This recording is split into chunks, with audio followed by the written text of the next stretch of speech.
Hi friends, trading facts YouTube channel స్వాగతం. ఇప్పటి వరకు మన ఛానల్ సబ్స్క్రైబ్ చేసుకోకపోతే దయచేసి సబ్స్క్రైబ్ చేసుకోండి, ఛానల్ని ఆదరించండి.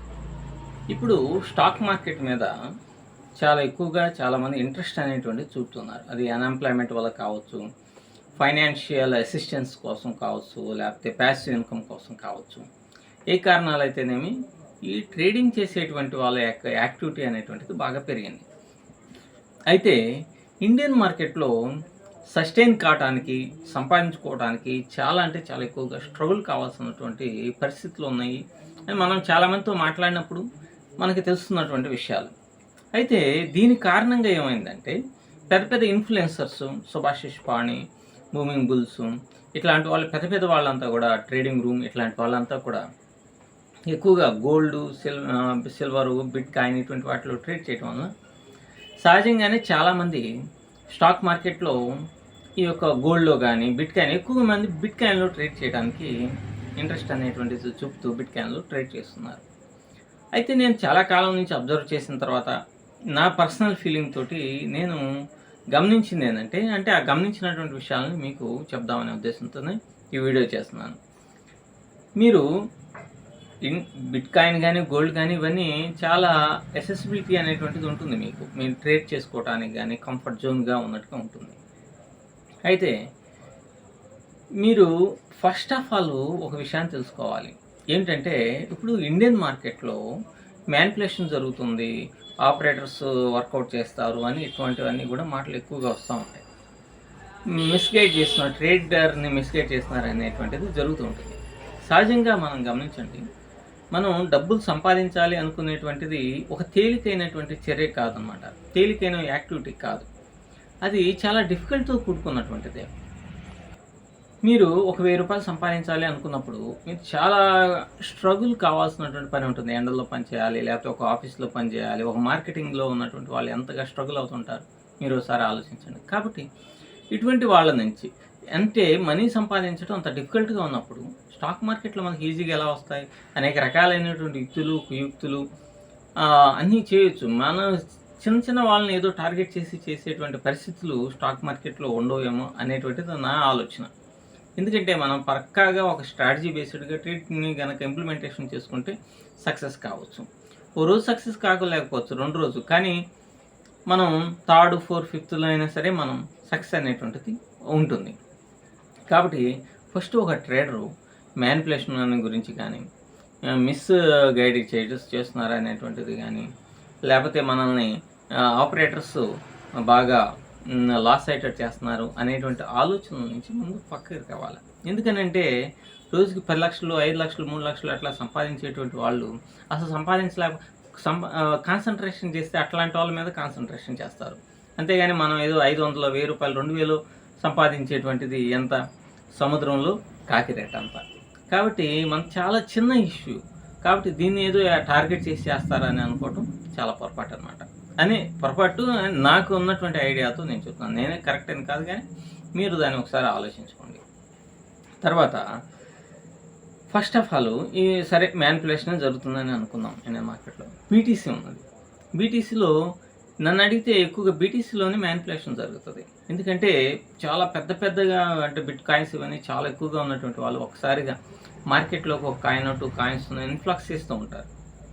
వాళ్ళు అట్లా ఇన్ఫ్లక్స్ చేస్తూ మార్కెట్ని కిందకి తగ్గించేయటం బాగా. ఇప్పుడు చూడండి, మనకి $60,000 వరకు వెళ్ళిన దాన్ని మళ్ళీ పెంచుకుంటూ ఇప్పుడు $80 పెంచుకుని, ఇవన్నీ కూడా కొంత బీటీసీని బిగ్ ప్లేయర్స్ అంటే బాగా కాయిన్స్ ఉన్నటువంటి వాళ్ళు కానీ ఇటువంటి వాళ్ళు చేసేటువంటి యాక్టివిటీ ఏమో అనేటువంటిది నా డౌట్. కాబట్టి మనకి ఇండియన్ మార్కెట్ కంటే కూడా బీటీసీలోనే ఏదైనా జరిగితే మ్యానిపులేషన్ జరగవచ్చు, కానీ ఇండియన్ మార్కెట్లో అతి తక్కువగా జరిగింది అనేది నా అసలు ఇది ఉండదని నేను అంటలేదు, ఉంటుంది.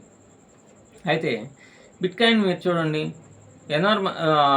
అన్ఎక్స్పెక్టెడ్ స్పైక్స్ వస్తూ ఉంటాయి. అసలు మనం ఊహించలేమన్నమాట. ఒకేసారి ఒక $1000-2,000 అట్లా పెరిగిపోతూ ఉంటుంది. ఇప్పుడు ఇండియన్ మార్కెట్ మ్యానిపులేషన్ చేసినా, బీటీసీ మ్యానిపులేషన్ చేసినా, గోల్డ్లో మ్యానిపులేషన్ చేయడం అనేటువంటి కష్టం. ఎందుకంటే ఇప్పుడు బీటీసీలో మీరు అన్వాంటెడ్ స్పైక్స్ అనేటువంటివి రావటం, వెంటనే పడిపోవటం, లేకపోతే అక్కడి నుంచి మళ్ళీ స్పైక్స్ వెళ్ళిపోవటం, మళ్ళీ స్పైక్స్ అక్కడే కన్సాలిడేషన్ అవటం, మళ్ళీ అందరూ కామన్ ట్రేడరు ట్రేడ్స్ తీసుకున్న తర్వాత వాడిని మళ్ళీ స్పైక్స్ రావటం, down side or up side అనేటువంటి ఇవన్నీ సహజంగా జరుగుతూ ఉంటాయి. కాబట్టి దాన్ని మనం ఎక్స్పెక్ట్ చేయలేము.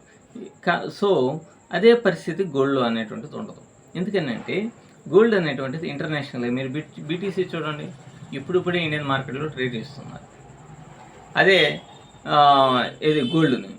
అదే మీరు యూరోపియన్ మార్కెట్స్లో చూడండి, వాళ్ళు ఎక్కువగా గోల్డ్ కంటే కూడా వాళ్ళకి సంబంధించినటువంటి స్టాక్స్లో వాటిలో ఎక్కువగా చేస్తూ ఉంటారు. కానీ ఈ మధ్య కాలంలో గోల్డ్లో ట్రేడ్ అనేటువంటిది చేయడం బాగా ఎక్కువగా ఉన్నది.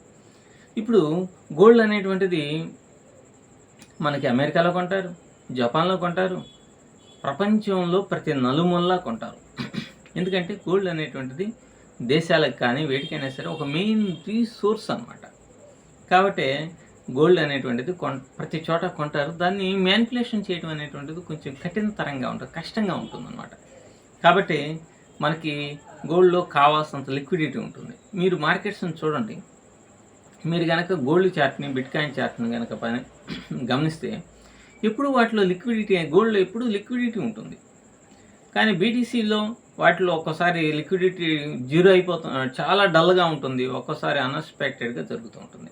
కాబట్టి ఎవరైనా సరే గోల్డ్లో చేయాలి అని అనుకున్నటువంటి వాళ్ళు, ఎవరైనా ఫారెక్స్లో కానీ మెటల్స్లో కానీ వీటిలో ట్రేడ్ చేయాలనుకున్నటువంటి వాళ్ళు గోల్డ్లో కనుక ట్రేడ్ కనుక చేస్తే ఒక మంచి కంఫర్టబుల్గా ఉంటుందన్నమాట. సో నేను డిస్క్రిప్షన్లో మీకు గోల్డ్ని ట్రేడ్ చేయడానికి కావాల్సిన ప్లాట్ఫామ్ వ్యాంటేజ్ చాలా అంటే చాలా వండర్ఫుల్గా ఉంటుంది. మిగతా నమ్మదగ్గది, మిగతా వాటన్నిటికంటే కూడా చాలా బెస్ట్ ఉంటుంది అనమాట. సో దానికి సంబంధించిన డిస్క్రిప్షన్ని మీకు లింక్లో ఇస్తున్నాను. ఆ లింక్ ద్వారా అకౌంట్స్ని ఓపెన్ చేయండి. మీకు ఏదైనా సపోర్ట్ కావాలంటే నేను ఇస్తాను. అలాగే టెలిగ్రామ్ ఛానల్ యొక్క లింక్ కూడా ఇస్తున్నాను, దానిలో మీరు జాయిన్ కావచ్చు. గోల్డ్లో మనం ఒకవేళ కనుక ట్రేడ్ అనేటువంటిది చేయాలనుకున్నప్పుడు సెషన్స్ ఉంటాయి. ఇప్పుడు ఫర్ ఎగ్జాంపుల్గా బీటీసీ ఉందనుకోండి, బిట్కాయిన్ ఉందనుకోండి, మీకు యూఎస్ మార్కెట్స్ 7 o'clock స్టార్ట్ అవుతాయి. కానీ ఒక్కోసారి 7 o'clock డల్గా ఉంటుంది. అది చెప్పలేము ఏ టైంలో ఎప్పుడు స్పైక్స్ వస్తాయి ఏంటి అనేటువంటిది. యూరోపియన్ మార్కెట్స్ ఓపెన్ అయినప్పుడు వస్తాయనుకోండి, ఒక్కోసారి రాదు, హాఫ్ డేస్ రాదు, అట్లా జరుగుతుంటుంది. కానీ గోల్డ్ అలా కాదు. మీరు eastern Japan markets, China markets, Singapore markets start అవునండి, గోల్డ్లో మంచి వాలటాలిటీ ఉంటుంది. అలాగే లండన్ సెషన్ స్టార్ట్ అయింది అనుకోండి, చాలా మంచి వాలటాలిటీ ఉంటుంది. అలాగే యుఎస్ మార్కెట్ స్టార్ట్ అయింది అనుకోండి, అక్కడ కూడా చాలా వాలటాలిటీ అనేటువంటిది, మంచి వాల్యూమ్ అనేటువంటిది దొరుకుతుంది. కాబట్టి మనం సెషన్ బ్రేక్ బేస్డ్గా, అంటే జపాన్ మార్కెట్స్ సెషన్స్ స్టార్ట్ అయినప్పుడు, అలాగే ఇండియన్ మార్కెట్స్ స్టార్ట్ అయిన టైంలో, లండన్ మార్కెట్స్ స్టార్ట్ అయిన టైంలో, యూఎస్ మార్కెట్ స్టార్ట్ అయిన 4 సెషన్స్లో కనుక మనం చాలా జాగ్రత్తగా ప్లాన్ చేసుకొని ఒక మంచి స్ట్రాటజీని బిల్డప్ చేసుకొని ఆ సెషన్స్లోనే, ఆ సెషన్స్ స్టార్ట్ అయిన తర్వాత మనం కనుక పొజిషన్స్ తీసుకుంటే ఖచ్చితంగా మంచి సక్సెస్ రేట్ అనేటువంటిది ఉంటుంది. ఇది నేను ప్రాక్టికల్గా అనుభవించిందే నేను చెప్తా ఉన్నాను అనమాట. కాబట్టి మీరు కూడా ఒకసారి ఆలోచించండి.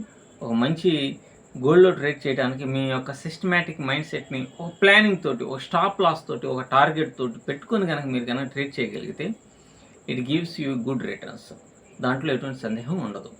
సో అంటే నేను చెప్పాను కాబట్టి అంతా వస్తుందని కాదు, మీరు ఖచ్చితంగా స్టాప్ లాస్ని, టార్గెట్స్ని మెయింటైన్ చేసినప్పుడు మాత్రమే జరుగుతుంది. అంతేగాని ఎంట్రీస్ తీసుకొని అంతే వేగ్గా స్టాప్ లాస్లు పెట్టకుండా, టార్గెట్స్ పెట్టకుండా ఉంటే ఖచ్చితంగా నష్టపోతాం ఏ మార్కెట్లోనైనా. సో మీకు ఏదైనా సపోర్ట్ కావాలంటే, చాలామంది ఇప్పుడు మనల్ని అడుగుతున్నారు, ఏదో నాకు తెలిసింది ఏదన్నా వాళ్ళ డౌట్స్ వస్తే వాటిని క్లారిఫై చేస్తూ ఉన్నాను. మీకు కూడా ఏదన్నా డౌట్స్ కనుక వస్తే నాకు మెసేజ్ చేయండి, దాని ద్వారా నేను డిస్కస్ చేసి మీ డౌట్స్ని క్లారిఫై చేయడానికి ప్రయత్నం చేస్తాను. Thank you.